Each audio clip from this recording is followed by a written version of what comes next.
Hi ವೀಕ್ಷಕರೇ, welcome back to my YouTube channel. ನಾನಿವತ್ತು ಪುಳಿಯೋಗರೆ ಪುಡಿ ಮಾಡೋದು ಹೇಗೆ ಅಂತ ಹೇಳ್ಕೊಡ್ತಾ ಇದ್ದೀನಿ. ಒಂದು 50 ಗ್ರಾಮ್ ಕೊತ್ತಂಬರಿ ತಗೊಳ್ಳಿ. ಹಾಗೆ ಒಂದು 2 ಸ್ಪೂನು ಎಳ್ಳು, 2 ಸ್ಪೂನ್ ಕಡಲೆಬೇಳೆ, 2 ಸ್ಪೂನ್ ಉದ್ದಿನಬೇಳೆ, 1/4 ಸ್ಪೂನ್ ಮೆಂತ್ಯ, 2 ಸ್ಪೂನು ಜೀರಿಗೆ, ಅರ್ಧ ಸ್ಪೂನ್ ಮೆಣಸು. ಹಾಗೆ ಇಲ್ಲಿ ಬ್ಯಾಡಗೆ ಮೆಣಸಿನಕಾಯಿ ಒಂದು 7ರಿಂದ 8 ತೊಗೊಂಡಿದ್ದೀನಿ. ಒಂದು ಸ್ವಲ್ಪ ಕರಿಬೇವಿನ ಸೊಪ್ಪು ಮತ್ತು ಖಾರ ಮೆಣಸಿನಕಾಯಿ ಒಂದು 4ರಿಂದ 5 ತೊಗೊಂಡಿದ್ದೀನಿ. ಹಾಗೆ ಸ್ವಲ್ಪ ಹುಣಸೆಹಣ್ಣು. ಅದೆಲ್ಲನೂ ಫ್ರೈ ಮಾಡ್ಕೊಳ್ಳೋಣ ಬನ್ನಿ. ಇವಾಗ ಸ್ವಲ್ಪ ಮೊದಲನೇದಾಗಿ ಎಳ್ಳು ಹಾಕ್ಕೊಂಡಿದ್ದೀನಿ, ಎಳ್ಳಕ್ಕಿಟ್ಕೊಳ್ಳಿ. ಮತ್ತು ಕೊತ್ತಂಬರಿ ಹಾಕ್ಕೊಂಡು ಹಂಗೆ ಒಂಬಣ್ಣ ಬರೋವರೆಗೂ ಫ್ರೈ ಮಾಡ್ಕೊಳ್ಳಿ. ಮತ್ತು ಕಾಳುಗಳೆಲ್ಲನೂ ಹಾಕ್ಕೊಂಡು ಒಂದರಿಂದ ಒಂದು ಹಾಕ್ಕೊಂಡು ಕಾಳೆಲ್ಲನೂ ಹಂಗೆ ಫ್ರೈ ಮಾಡ್ಕೊಳ್ಳಿ. ನಾನು ಕಡಲೆಬೇಳೆ, ಉದ್ದಿನಬೇಳೆ, ಮೆಂತ್ಯ ಎಲ್ಲನೂ ಜೊತೆಲೇ ಹಾಕ್ಕೊಂಡು ಫ್ರೈ ಮಾಡ್ಕೊತೀನಿ. ಹಾಗೆ ಎಲ್ಲ ಚೆನ್ನಾಗಿ ಒಂಬಣ್ಣ ಬರೋವರೆಗೂ ಫ್ರೈ ಮಾಡ್ಕೊಳ್ಳಿ. ಕಡಲೆಬೇಳೆ, ಉದ್ದಿನಬೇಳೆ ಸ್ವಲ್ಪ ಫ್ರೈ ಆಗಿದೆಯೋ ಅಷ್ಟರಲ್ಲಿ ಮೆಂತ್ಯನೂ ಹಾಕ್ಕೊಂಡು ಜೊತೆಲೇ ಫ್ರೈ ಮಾಡ್ಕೊಳ್ಳಿ. ಹಾಗೆ ಮೆಣಸು, ಜೀರಿಗೆ ಎರಡನ್ನೂ ಒಂದೇ ಸಲ ಹಾಕ್ಕೊಂಡು ಫ್ರೈ ಮಾಡ್ಕೊಳ್ಳಿ. ಮತ್ತು ಸಾಸಿವೆನೂ ಜೊತೆಲೇ ಹಾಕ್ಕೊಂಡು ಫ್ರೈ ಮಾಡ್ಕೊಳ್ಳಿ.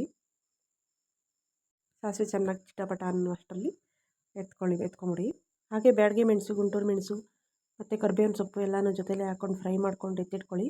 ಹಾಗೆ ಒಂದೇ ಒಂದು ಹನಿ ಎಣ್ಣೆ ಹಾಕ್ಕೊಂಡು ಫ್ರೈ ಮಾಡ್ಕೊಳ್ಳಿ. ಘಾಟ್ ಬರಲ್ಲ ಫ್ರೈ ಮಾಡಬೇಕಾದ್ರೆ, ಮತ್ತು ಟೇಸ್ಟ್ ಚೆನ್ನಾಗಿರುತ್ತೆ, ಗಮ್ಮನ್ನುತ್ತೆ ಮೆಣಸಿನ್ಕಾಯಿ. ಹಾಗೆ ಹುಣಸೆಹಣ್ಣು ಸ್ವಲ್ಪ ಫ್ರೈ ಮಾಡ್ಕೊಳ್ಳಿ. ಹಂಗೆ ಹುಣಸೆಹಣ್ಣು ಗಂಟಿದ್ರೆ ಸ್ವಲ್ಪ ಹಿಂಗೆ ಬಿಡಿ ಬಿಡಿ ಮಾಡಿಕೊಂಡು ಚೆನ್ನಾಗಿ ಫ್ರೈ ಮಾಡ್ಕೊಳ್ಳಿ. ಬನ್ನಿ ಇವಾಗೆಲ್ಲನೂ ಪುಡಿ ಮಾಡ್ಕೊಳ್ಳೋಣ. ಈಗ ನಾನು ಕೊತ್ತಂಬರಿ ಸಪ್ರೇಟಾಗಿ ಪುಡಿ ಮಾಡ್ಕೊತೀನಿ, ಅದು ಜಾಸ್ತಿ ಬೇಗ ಪುಡಿ ಆಗೋಲ್ಲ ಅಂದ್ಬಿಟ್ಟು ಚೆನ್ನಾಗಿ ಸ್ವಲ್ಪ ರಫ್ ಆಗೋವರೆಗೂ ಸ್ವಲ್ಪ ಚೆನ್ನಾಗಿ ಪುಡಿ ಮಾಡ್ಕೊಳ್ಳಿ.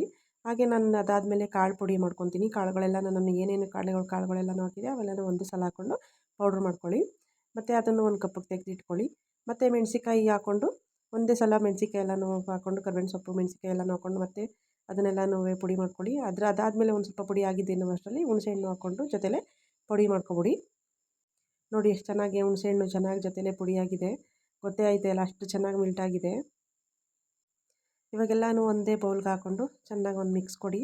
ಮಿಕ್ಸ್ ಕೊಡೋಕ್ಕಾಗಿಲ್ಲ ಅಂತಂದರೆ ಅದೇ ಇನ್ನೊಂದು ಜಾರ್ಗೆ ಹಾಕ್ಕೊಂಡು, ದೊಡ್ಡ ಜಾರ್ಗೆ ಹಾಕ್ಕೊಂಡು ಒಂದು ರೌಂಡ್ ಮಿಕ್ಸಿಲಿ ತಿರುಗಿಸ್ಕೊಳ್ಳಿ. ಚೆನ್ನಾಗಿ ಮಿಕ್ಸ್ ಆಗಿಬಿಡುತ್ತೆ. ಕಡಲೆ ಬೀಜ, ಹೆಸರು ಕಾಳು ಮತ್ತು ಸಾಸಿವೆ, ಕಡಲೆಬೇಳೆ ಮತ್ತು ಕರಿಬೇವಿನ ಸೊಪ್ಪು ಇಷ್ಟನ್ನು ಹಾಕ್ಕೊಂಡು ಒಗ್ಗರಣೆ ಕೊಟ್ಕೊಳ್ಳಿ. ಒಂದೊಂದಾಗಿ ಫ್ರೈ ಮಾಡ್ಕೊಳ್ಳಿ. ಚೆನ್ನಾಗಿ ಒಂಬಣ್ಣ ಬರೋವರೆಗೂ ಚೆನ್ನಾಗಿ ಫ್ರೈ ಮಾಡ್ಕೊಳ್ಳಿ. ಇಲ್ಲ ಅಂತಂದರೆ ಹಸಿ ಇರುತ್ತೆ. ಚೆನ್ನಾಗಿ ಒಂಬಣ್ಣ ಬರಲಿಲ್ಲ ಅಂತಂದರೆ ಕ್ರಿಸ್ಪಿಯಾಗಿರಲ್ಲ. ಚೆನ್ನಾಗಿ ಸಾಸಿವೆ ಎಲ್ಲ ಚೆನ್ನಾಗಿ ಸಿಡಿವರೆಗೂ ಒಂಬಣ್ಣ ಬರೋವರೆಗೂ ಚೆನ್ನಾಗಿ. ಹಾಗೆ ಸ್ವಲ್ಪ ಎಳ್ಳು ಹಾಕ್ಕೊಳ್ಳಿ, ನಾನು ಎಳ್ಳು ತೋರಿಸಿರಲಿಲ್ಲ. ಹಾಗೆ 2 ಬ್ಯಾಡಗೆ ಮೆಣಸು, ಕರಿಬೇವಿನ ಸೊಪ್ಪು ಎಲ್ಲನೂ ಹಾಕ್ಕೊಂಡು ಚೆನ್ನಾಗಿ ಒಂದು ಮಿಕ್ಸ್ ಕೊಡಿ. ಹಾಗೆ ನೀವೇನು ಪೌಡ್ರ್ ಮಾಡಿ ಇಟ್ಕೊಂಡಿದ್ದೀರಾ ಅದನ್ನೆಲ್ಲನೂ ಹಾಕ್ಕೊಳ್ರಿ. ಹಾಗೆ ನಾನು ಬೆಲ್ಲ ಹಾಕೋದು ನಾನು ತೋರಿಸಿರಲಿಲ್ಲ ಆವಾಗಲೇ. ನಾನು 1 ಸ್ಪೂನ್ ಬೆಲ್ಲ ಹಾಕ್ಕೊಳ್ಳಿ. ಈ ಪೌಡ್ರ್ ಏನು ಮಾಡಿಟ್ಟಿದ್ದೀರಾ ಅದನ್ನೆಲ್ಲ ಹಾಕ್ಕೊಂಡು ಚೆನ್ನಾಗಿ ಒಂದು ಒಳ್ಳೆ ಮಿಕ್ಸ್ ಕೊಡಿ. ಹಾಗೆ ಒಂದು ಚೆನ್ನಾಗಿ ಮಿಕ್ಸ್ ಮಾಡಾದ್ಮೇಲೆ ನೀವು ರುಚಿಗೆ ಎಷ್ಟು ಬೇಕು ಅಷ್ಟು 1 ಸ್ಪೂನು ರುಚಿಗೆ ಪೌಡ್ರ್ ಅಳತೆ ಅಷ್ಟೇ ಹಾಕ್ಕೊಳ್ಳಿ. ಪೌಡ್ರಿಗೆ ಏನು ಬೇಕೋ ಅಷ್ಟು ಮಾತ್ರ ಉಪ್ಪು ಸೇರಿಸ್ಕೊಳ್ಳಿ. ಉಪ್ಪು ಸೇರಿಸ್ಕೊಂಡು ಒಂದೊಳ್ಳೆ ಚೆನ್ನಾಗಿ ಮಿಕ್ಸ್ ಕೊಡಿ. ನಾನಿಲ್ಲಿ ಕೊಬ್ಬರಿ ಬಳಸಿಲ್ಲ. ಕೊಬ್ಬರಿನ ನೀವು ಪುಳಿಯೋಗರೆ ಮಾಡ್ಕೋಬೇಕಾದ್ರೆ, ಒಗ್ಗರಣೆಗೆ ಹಾಕೋಬೇಕಾದ್ರೆ ನೀವು ಕೊಬ್ಬರಿ ಬಳಸ್ಕೊಳ್ಳಿ.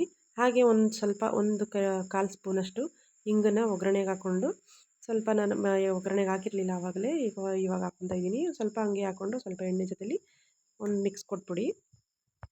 ಇವಾಗ ಪುಳಿಯೋಗರೆ ರೆಡಿ ಆಯಿತು. ತುಂಬ ಚೆನ್ನಾಗಿ ಬಂದಿತ್ತು. ಟೇಸ್ಟ್ ಅಂತೂ ಸೂಪರಾಗಿತ್ತು. ಮಾಡ್ತೀನಿ ನೋಡಿ. Thank you friends.